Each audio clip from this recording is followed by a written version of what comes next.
I'm sitting here thinking about what to talk about this week. And it's been quite an intense, somewhat tiring week through this super moon. If any of you have felt it, let me know. And I was trying to tune into, well, what is it that I want to talk about? I don't want to repeat myself. God, do I have anything to share today? Is anyone going to listen? Kind of those thoughts. And I was looking out the window and I thought, well, I always believe with begin where you are. And so, I call this podcast Raw Conversations because I want to keep it real and raw. And today, this week, my experience of being human is one of being a little bit tired and having to draw upon such a deep well of stamina with just everything that I'm still continuing to go through in my life, which is getting rather boring, and having moments of total bliss and gratitude, and then having moments where last night I found myself in tears. And this is the ebb and flow of life. I think that we get such a misrepresentation of what life is when you go onto social media and we compare ourselves to things that actually don't really truly exist, because even if it's a snippet of someone's life, it's just that, it's a snippet. Right? And you don't know what happened before the camera pressed record, and you don't know what happened after. And especially nowadays, I saw a brilliant video about just the insanity of filters, but that basically you don't even know if what you're seeing is real. It's just crazy. So what do I want to talk about? I want to, the aim of all of this is it's okay to be human. It's okay to be you. It's okay to have all of these, quirks and foibles and emotions and feelings and insecurities and thoughts and the ebbs and flows and the ups and downs. All of it is okay. So if I were to have a theme for today, it's okay to be you. So let's see where that takes us. Let's dive in.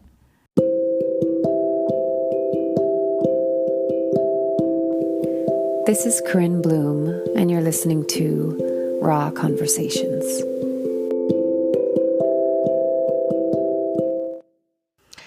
So I've been working on the theme of authenticity and the authentic self for, 15 years now, professionally. And that was definitely a theme, really, I think, throughout my entire 20s. And it's so interesting that in some ways it's a bit paradoxical, because in some ways I see people really, embodying more and more their authenticity, or these words get used more. And I think there is more of a desire to be authentic, to show up authentically. What does it mean to be authentically you? And on the other side of the spectrum, within that paradox, is there is so much false stuff out there, false, fake. I mean, it's just insane. It's just absolutely crazy. I mean, all you need to do is go online and go onto social media and these filters. I mean, it's unbelievable. And the heartbreaking thing is that especially young girls and teenagers and young women are looking at these videos thinking that that's what they need to measure themselves up to. And it's not even anything that's real. It's a filter. It's AI. So we live in a weird, wonky world. But when things get weird and there is the artificial, then all the more, what's the word? The word that comes to me is not just importance, but an urgency. Really an urgency to be who you are. To be you, to be authentic, to be uniquely you, not this homogenized, everyone looks the same, because when you have these filters, everyone's eyebrows looks the same, and their eyelashes and their cheekbones and their waistline, it's all the same, right? And it's kind of very eerie to have this homogenization. And yet the effect that has on the brain, we probably don't even know to the degree of the subliminal influence. So what keeps us from that? What keeps us from believing that it's okay to be who we are? Well, a long, long time of being indoctrinated to believe that you're not good enough, that you're not worthy, or the very odd human design that somehow makes the connotation that if our parents couldn't show up in a way to take care of us and to show us love or to be present, or even if they as a couple, your parents as a couple, weren't happy together or fighting a lot or not communicating well, what we do as children is we believe that something is wrong with us. It goes towards the I am the root of the problem, or something must be wrong with me because why else am I not receiving what I need, which is love and safety and protection and nurturing and care, right? So there is something about our human design that really, I don't know why we do that. I really don't know why we do that. And a lot of, doing work in therapy or working with a coach or, whoever is kind of unpacking that and getting to the core of it and, yeah, unraveling the false stories and the false beliefs and coming back to who we truly are. So with that said, there's a great quote, and I'm going to paraphrase it, and it's just going to be the beginning of it. But I used to use this quote a lot by Marianne Williamson, that it's something along the lines of your greatest fear is not that you're inadequate. Your greatest fear is that you're powerful beyond measure. Because what is it that happens most especially, I'm going to speak to the women here. I think this is true for both women and men, but there's a lot underneath the surface that comes with being a woman where you're not allowed to shine too much because either you'll threaten other women or living in the Western world, at least living in a man's world, goodness knows what's going to happen if you're going to be taken advantage of, or really judgment. There's a lot of judgment. And especially nowadays, if you put yourself out there online, especially, like, expect to, have some arrows thrown your way. It used to be the Rotten Tomato, like in the theater auditorium. And now it's like, vile words. And so it takes a certain kind of courage to allow ourselves to be seen for who we are and to not follow who we think we should be for others or for society or for our peers or for our bosses or our parents, and to seek for that validation that's outside of us that we've kind of been taught to look for, to seek for. You throw in on top of that what women have gone through historically, where women have literally been burnt at the stake for being intuitive, for being healers, anything that was against the church or anything that was against the truth, or, there's a deep wounding there of women not being able to have their voice, of, disconnecting themselves from their innate intuitive and psychic and healing abilities, because we all have that. I mean, every human being has that. People might go and listen to channelers and to psychics and intuitives and all of these things, but we have all of those things within us.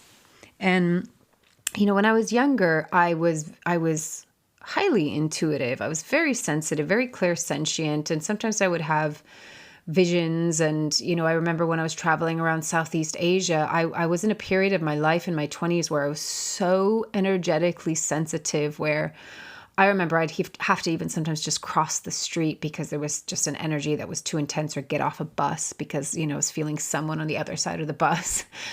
And when I was in Asia, I remember when I was backpacking with my boyfriend at the time. And you'd find a guest house and stay there kind of last minute for the night, or however many nights you wanted it. This was back in like 2005. I don't know what it's like now.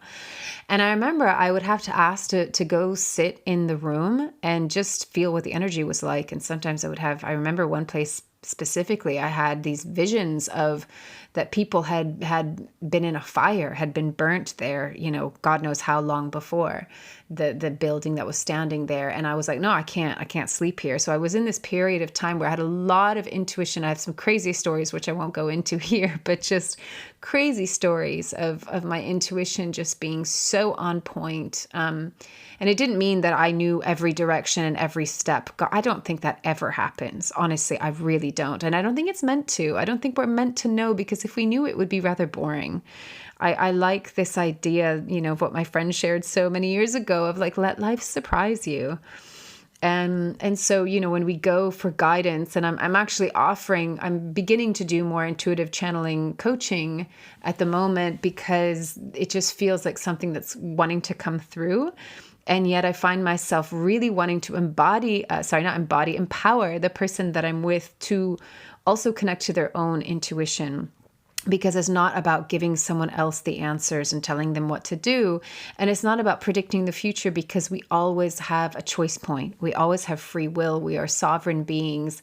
And there are many different timelines that we can step on based on the decisions that we make in this moment. And actually what affects our future is our present moment, and our present moment is affected by our past. And so a lot of it is actually clearing the past and maybe having a greater understanding of why, where we are and why in this present moment, and what led to that and what needs healing. And, sometimes it incorporates ancestors coming in, or guides coming in, or your higher self coming in. But the whole point of why I'm sharing this little bit is we are coming back into a place of really profoundly trusting ourselves and getting out of this paradigm of someone else has greater authority than I do. Somebody else knows how to live my life better than I do, that they can tell me and they can direct me, and I'm going to be that person.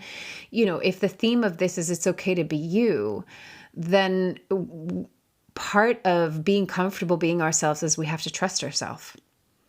And we can't trust ourselves fully if we're handing over our authority and our power and our natural innate GPS system, if we're handing that over to someone else. So when I'm working with a client, I might bring in my wisdom. I might bring in what I intuitively see, but it's actually really so much more about tuning in and having that person see it for themselves. It's a dance between the two. But I think we're most empowered when we get the realization. And sometimes, we need a little bit of a mirror or a bit of a flashlight, that someone else can hold up for us to help us see, because we do have our blind spots, like 100% we have our blind spots. But I think it's what we're doing right now is reawakening these parts of ourselves that have been dormant for a long time. And not only dormant, but we've actually kind of purposefully said, I'm going to stuff those down because I'm going to be burnt at the stake, or I'm going to be ridiculed, or I'm going to be weird and I'm going to be left out. Or, sometimes it shatters the very identity and the reality that that identity exists in, because that's the life that we've lived. And if, I speak a little bit in my work now around people that have gone through spiritual awakenings, and, it's wonderful and expansive and enlightening and exciting, and a whole new world opens up and a whole new perspective on life, opens up. And yet there's the trauma of it, because it's like, oh, what I thought was my reality is no longer. It gets shattered, and the identity within that gets crumbles. So there's always this kind of bizarre and wonderful paradox of being human in this realm. It's like the bittersweet. There's always sweetness, and sometimes with the sweetness also comes challenge or pain or suffering. And I go back to what I said in the beginning. It's all okay. It's all okay. And in a world that is just so artificially generating a kind of perfection that actually physically does not exist. We need to remind ourselves every day sometimes that it's okay to not be perfect. And it's okay to be you, and it's okay to have feelings, and it's okay to have ups and downs, and it's okay to be tired one week. It's okay to not be so productive. It's whatever it is. There's like an ongoing endless list in our society. And I think actually it's about kind of tearing up those old lists of what makes you a successful human being. And actually what makes you a successful adult. And then I'll add like another filter of like what makes you successful at 30 or at 40 or at 50, because we have all of these judgments around, well, at this age, I should be doing this. This should have happened by now. And if I haven't hit that mark, then something's wrong with me. I was actually just listening to a podcast, and he was saying that I've actually heard this kind of threaded through a few different people that I've listened to, over, I don't know the time frame, but that, well, we know time is an illusion, right? And aging is very, we could say it's a physiological thing, but there are people that have been talking about that is very much based on a belief system. And your belief system, your belief system, it's Friday afternoon, folks, I'm so tired. Your belief system affects your cells. It affects your genetic coding. If you follow the work of Bruce Lipton or Joe Dispenza, or, with this guy, what is his name? I think his name is Robert Grant. And he goes really actually into like the scientific terms of it that I could not even begin to try and replicate because I just don't have the vernacular for it. But, he was really talking about it from like a molecule level and saying that like we can age forward, but we can also age backwards. That it's just because we see time in linear fashion that we feel like we're getting older. And I remember Prince said this, and a few other people recently have said, I don't celebrate my birthday because the idea of getting older makes you older. And if you've noticed, I've certainly noticed this. I've gone through periods of my life where maybe I was under just, there's a period when I had, like, my daughter was smaller and I wasn't getting sleep and I wasn't happy in my marriage, and there were stresses and I felt old. Like, it's not that I looked old, but I felt it. And I felt like even in my face that, there was an element of like the life force was kind of drained out of it. And then you could say years go by and I have more wrinkles, but I look younger. I looked younger because there's a vibrancy, there's a life force. And so I think, our faces literally change. They can change according to the energy behind them. And if you know anything about fascial maneuvers, fascial release, you can change the structure of your face. So, when we get fixated on things are black and white and they're unchanging, and this is the trajectory, and this is a linear forward moving, kind of template of life and aging, then yeah, it becomes that. And that's also how we perceive everything, right? Everything is a perception. Everything is a perception.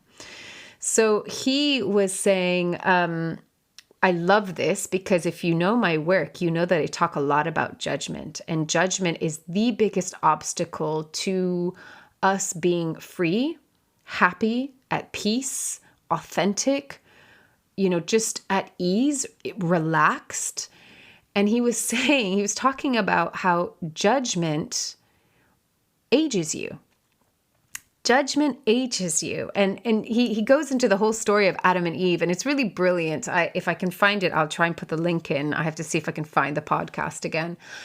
But I just thought that's a very interesting concept because, the people that let's just take it from a physical level, but of course this is completely, your energy completely affects how you look physically. But when people are going through, they're not happy, they're depressed, they're stressed, they're overworked, they're not nourishing themselves, right? Whether that's through food or exercise or doing something that they enjoy, they will look a certain way, right? You take that same person and you put them in a different environment and you have them doing what they love, and you have them eating good food, and it's almost like the food is important, right? But actually it's the energy and the attitude, and that your spirit feels happy. Your spirit feels free and alive, that person looks completely different. So when people are in a state of like either they're depressed by their lives or they're in a state of judgment around themselves, around life, around others, it literally changes the way your face looks. Your entire energy, right? Your field, your auric field would look different. Your energetic, your body tone would look different. And so judgment is it's such an interesting one because there's so much of it, right? It really is the thing that people I see struggle the most. And what I've experienced within my own journey is the more I have let go of judgment and found a way when it does arise to be with it and ultimately transmute it, to not believe in it so much, to not indulge in it, to have like that the part of me that is compassionate can include the judgment and transmute the judgment. But most people are really being ruled by their own judgment. And I'm not just saying to other people, but really their judgment of themselves. And I just think that's so interesting. I'm like, that would be a good, anti-aging incentive is like, stop judging yourself. You want to stay young? Stop judging yourself. So let me rein it back in to this theme of, it's okay to be you. Can it be okay to be you? Why do you feel you judge yourself? Where is that voice of judgment coming from? Who did you learn it from? Is it helping you? Does it make you feel good? Do you feel supported when that voice of judgment comes in? Does it make you feel youthful and alive and, like a wee little lamb, like, hopping around a lovely grassy field? Or does it make you feel like a dead weight? We are coming into a time where we're dropping more into heart and we're dropping more into body and into sensation and recognizing that the way that we treat ourselves, what we think and feel and how we communicate to and with ourselves has a tremendous effect. We cannot pretend and we cannot hide anymore.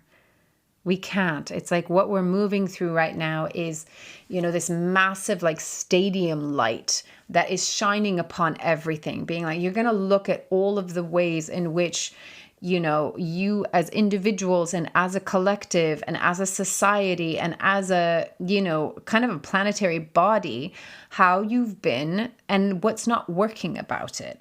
And what do you need to let go? What do you need to... I don't want to use this word purge, but it really is like, what is it that you need to process to let go of? Really, the simplest question is like, what's not working for you anymore? But we get very attached to the identity of the suffering, of the victimization. We get habituated. I've done episodes on all of these different themes, but we're habitual creatures. Right? But somehow I think it really goes back to this belief. I don't know where it originates from, but why is it that we feel like we can't be who we are? I even see it, my daughter's at the age now where like all the kids are becoming more like self-conscious. They can get embarrassed. Right? Like, oh no, I can't be seen doing that. I can't be, my mom and my daughter goes to a really like very grounded alternative school. And so they're really like switched on kids, but it's really interesting to see that they just, the hormones kick in and like the self-consciousness comes in and embarrassment comes in. And then, whatever the current fad is or what, it's fascinating to me. It's really fascinating. I've always been so intrigued by human behavior and what influences our behavior. So there must be something that is kind of wired into us. And, I know that on a kind of the biological instinct to need to be a part of the tribe. Otherwise, we don't survive, right? And so there is an instinct to belong and to fit in. Even though I think belonging is very different than fitting in, because belonging is I get to be who I am and I'm a part of the tribe, and fitting in is I need to be the person that the tribe wants me to be so that I'm accepted and I'm not, exiled.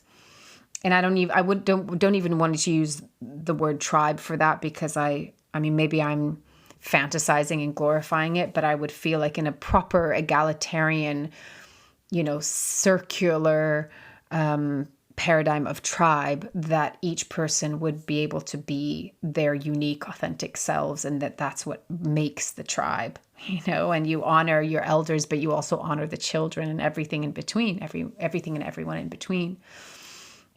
So the fitting in, I think, is something that's more of a construct of society. So, sometimes we are moving against the grain of either how we're designed or built or how we've been conditioned for thousands of years. So, like I've said before, the journey isn't always easy, but it doesn't mean that it's not worth persisting through. Because if you just ask yourself the question, do you feel like you can truly be you in all situations? Like in all situations. I don't mean just at home or with your best friend or, with your guy or girl, once you've got, your man or your woman, I should say, once you've been with them for long enough where you can kind of, take off the mask. I mean, in every situation. A lot of people would say, no, I don't feel comfortable with that. I feel like I have to kind of observe myself over here, or, contain myself over here, or whatever it is. Feel more self-conscious over here, or have more doubt in myself in this situation. And you know what? There's nothing wrong with that. There's nothing wrong with that. But I always say that confidence is comfort. When you're comfortable within yourself, that's confidence. Confidence isn't something that you wear. It's not something that's outside in. You don't go in with a puffy chest and be like, I'm confident. Confidence is just naturally there when you're like, I'm comfortable being me, no matter what arises. I might even embarrass myself. And if I can be comfortable being embarrassed, then I will be confident, right?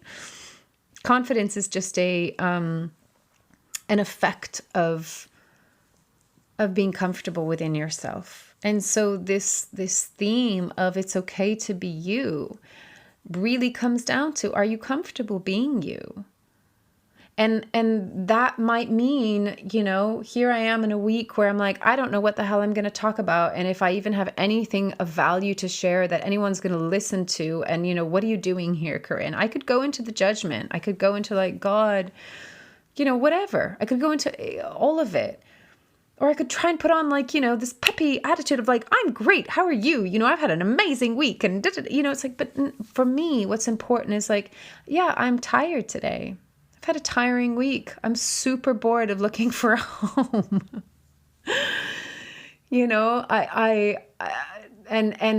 If I go on a personal note right here, yesterday I ran into a little bit of a wall. For one, because the moon was strong, the wind was really intense where I was, and I'm in this little apartment, which is nice, but it's a very small apartment, and there's some issue with the plumbing, and so sometimes the whole apartment smells like sewage, and it's absolutely disgusting.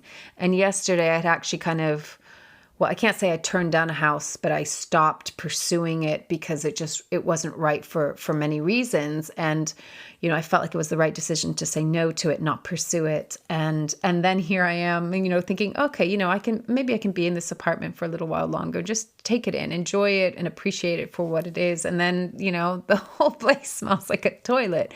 And I'm like, what the hell, universe? Excuse me.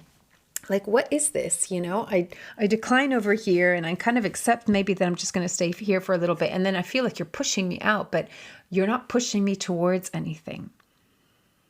Like it's the jumping off the cliff and trusting that there's going to be a net to catch you, or that you're going to have wings to fly. And I had a moment with the universe. I had a little bit of beef with the universe of like, what's going on? I've taken huge risks. I really feel like as I've shared, I've moved through the fear. I've let go of the anxiety. I don't want to make that choice anymore to worry or to try and control. I'm really sitting and being with myself every single morning. I'm visualizing, I'm feeling into, and it's not because I want to be this perfect, pure, spiritual like woman. It's because I love and value that time that I connect with myself every morning. And I know that it has a positive effect on the collective because I'm coming into greater coherence with myself and my higher self and with the energy around me and my heart and love that just is naturally there when we tune into that place on a daily basis. I can feel it. I can feel the expansion. I can feel the love. I can feel the gratitude. I can feel more moments of joy coming in. I can feel the lightness of being. And yeah, I have been doing into the feeling and the visualizing and all of these things. And, as a friend of mine said this last week, she's like, God, this is not a reciprocal relationship right now, the universe and me. And I kind of really felt into that as well. I was like, well, what is going on? And I felt like from a manifesting perspective, I could do a whole other episode on that of like, why isn't manifestation working so well right now? Or why is it taking so long? And it almost felt like there's a net that's kind of trapping us in. And so things aren't coming through very easily, or they're taking a long time, because with certain things in my life, I've just never had an issue manifesting them. And right now, this is the longest period of just, I don't know what's going on, and in different areas, not just one. And so I had a moment last night where I hit the wall and I was just like, what the hell? Like, I feel like I've put so much out, and it's not like giving to get, right? It's not that dynamic. It's not tit for tat. Like, I've done this, so now give me that. It's just this what you would think is a mutual exchange of energy, or that you put, a friend of mine used to say that it's like you cast out a lot of lines, and at some point something is going to bite and you're going to be able to reel it in. And I'm like, there ain't nothing biting out there. Like, I'm not reeling in anything, scraps. And so like, what is this? What's going on? And these moments in life, I don't have an answer for them either, other than those are the moments of just sitting with ourselves with compassion, of not getting angry at ourselves or at life or the universe, even though I didn't get angry, but I was just a bit like, what the hell, what's going on? And I had some tears because I was like, what is this? And I'm tired. The stamina is just like, I don't have much more left in me. And yet I have no other choice. Like, I have to keep on going because I don't have anything to fall back upon. Not really. And so, sometimes I felt the disappointment of like, universe, source, God, whatever you want to call it. Like, dude, where are you? Where are you? I don't feel held in this moment and I'm tired. But I allowed it, and I had some tears and I got a little bit angry and I got upset and I got, I was in the kind of like, what the hell is this? And then I slept and had very interesting moody dreams. And I woke up this morning and I had my meditation, and all of a sudden today I felt like just this renewed just hope and energy for no reason, but I think, as I've shared before, what I've learned is that when you allow yourself to just move through whatever it is that is arising for you, knowing that this is the ebb and flow of life, and that it's okay to be you in all moments, in all situations, in all experiences, it's all okay, right? I could have had so much judgment around, how I felt and how I reacted, or it's such a waste of time to do that. That's what we can just absolutely let go of. Drop it. We don't need it anymore. Just drop it. I feel like, a dog with a bone or a ball. Just drop it. Drop it. Literally that simple. Well, yeah, simple. Not always easy, but simple. So what I find is this coming back to like, allow yourself to be who you are in that moment. Allow yourself to feel how you feel in that moment, and you'll move through it. The reason why we're afraid of certain states of being is because we repress them, and so they become stagnant. It becomes still water, and still water grows bacteria, right? Moving water is much cleaner because there's movement, there's oxygen in it, right? So we're no different to that. It's like it's okay to be you in this moment. However you feel, it's okay to be you. Allow yourself to move through whatever it is without the judgment and without the attachment. So if you're feeling a moment of like, and this goes both ways, right? The absolute bliss and joy. Like I have a really hard time leaving places that are really beautiful. And that might just be like I'm at the sea and there's a sunset and maybe I have to leave earlier because whatever, I need to put my daughter to bed, or where I live, the parking gets really bad at a certain time. So it's like, oh, you better leave early enough so that you can, find a parking spot. And it really makes me upset because I'm like, oh, it's taking away my freedom. I want to be here and I want to experience this to like the end, the end of what I can enjoy from it. And if I have to be removed from, I'm just using this as an example, but if I have to remove myself early, it like pains me. And a friend of mine who's the same Enneagram type as me was saying, oh, but it's because, we feel so much. And when, because you feel so much, you feel both what's good and not so great, right? And so when you find a spot that it's like, oh, this just brings me so much joy and beauty and bliss. And please, let's not underestimate the power of beauty.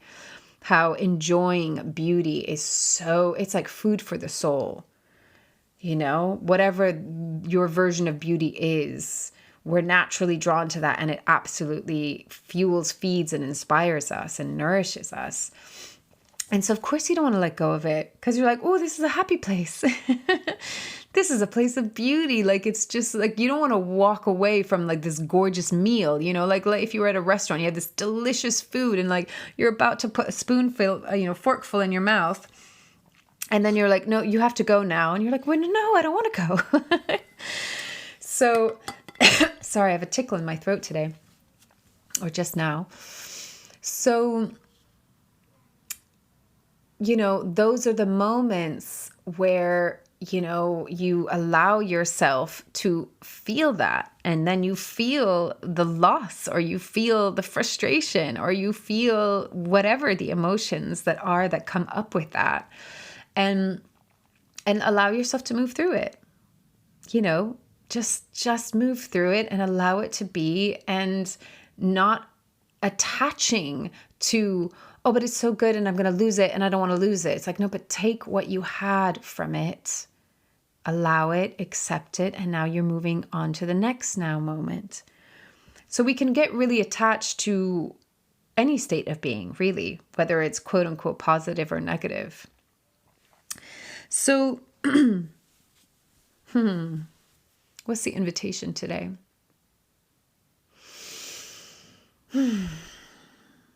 What keeps you from being you? What is the judgment that you have around yourself? How do you compare yourself to others, or what might not even be real? And notice how that creates suffering. But just recognize, what are the beliefs?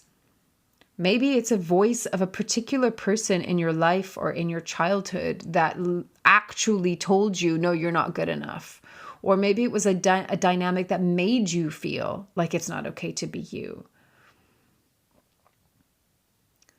Really investigate, be curious, look into, if we were to all say, if we were to ask ourselves, can I just be me right now? Or somebody came in and gave you the authority to, like, you get to be you. You get to go out into society and you get to just be you, however you would want to do that.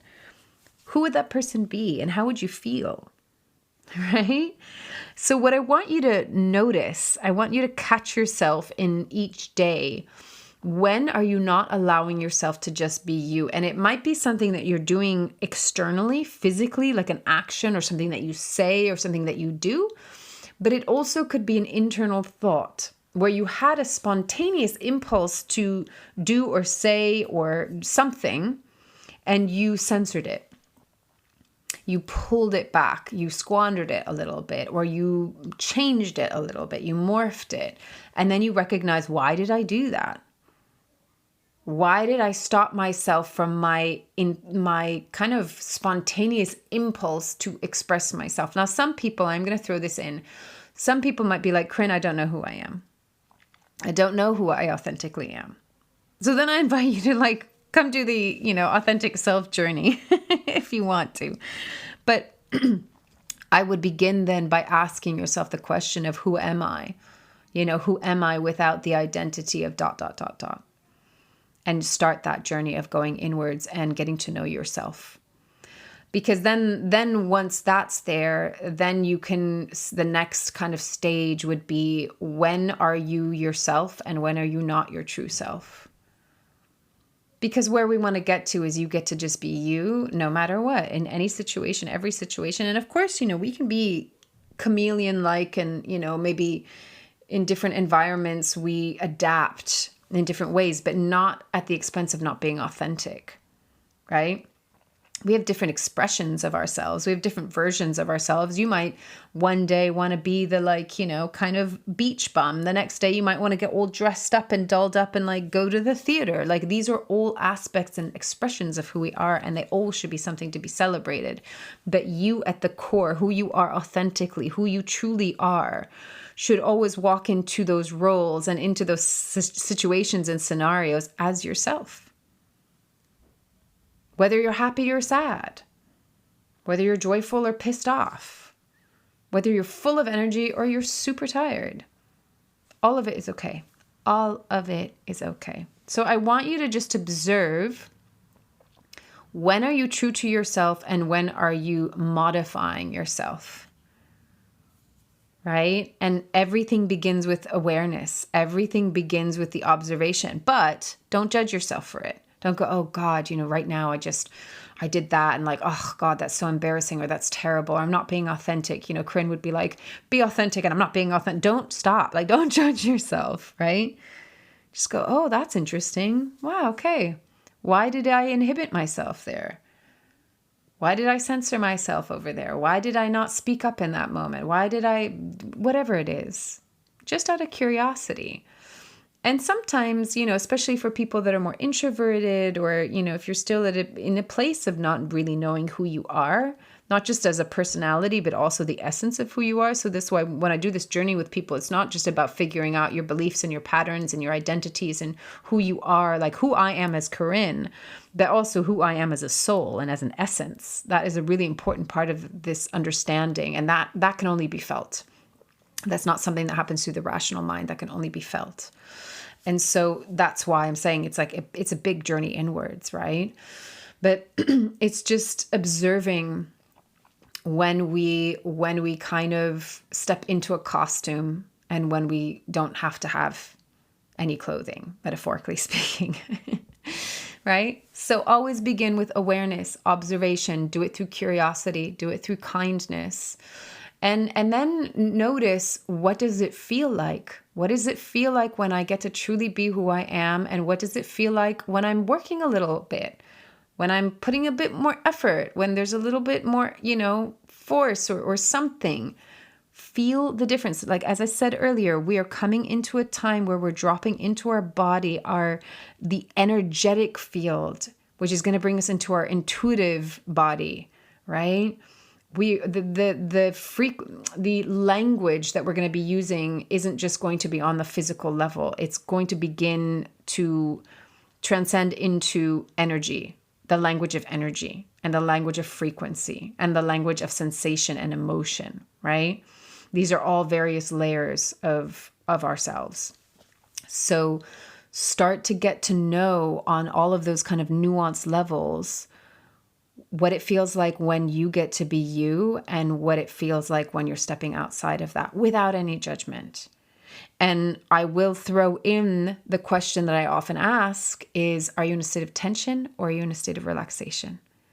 And that's very telling, right? And it's okay. You might find moments where you are being true to yourself. You are showing up authentically, but you're also scared. You know why? Because it's new and you haven't really solidified that identity. And you're like, oh my God, I don't know how to do this. Especially if you're putting yourself in old situations with old friends or old family members, right? If you show up as a different new person, but they're still the same, you're going to see that juxtaposition. You're going to feel the difference. It's okay. You're going to be scared. It's okay. You will build the courage because remember, we're habitual creatures. And so you're just building a new habit, but you want to build a habit, a healthy habit of you get to be who you are. You get to be authentically you. You get to have this unique, beautiful expression of who you are in this lifetime. The more you do it, the more comfortable you are, the more confident you are, the more it's embodied and solidified. I hope that makes sense. I don't know if any of that was worthy of listening to, but there you go. Those are my ponderings on a sleepy Friday afternoon. You guys will get this next week when I send it out. But just thank you as ever for just being here in this etheric conversation through the ether. I can feel you on the other side. I so appreciate your presence. And I hope that this is helpful. And I never ask for these things, but if you are enjoying this podcast, I would be so grateful if you can give it a 5-star rating or even a review, a positive one if you enjoy it, if it feels authentic to you. And if not, don't worry about it. I'm doing this for the joy of it, and I'd love to reach more people, but it is truly, genuinely for the joy of it. And just to know that we're not alone. We're not alone in this human experience that is wacky wild sometimes, right? So I'm here no matter what. And yeah, as always, take it or leave it as feels right, and loving you from afar.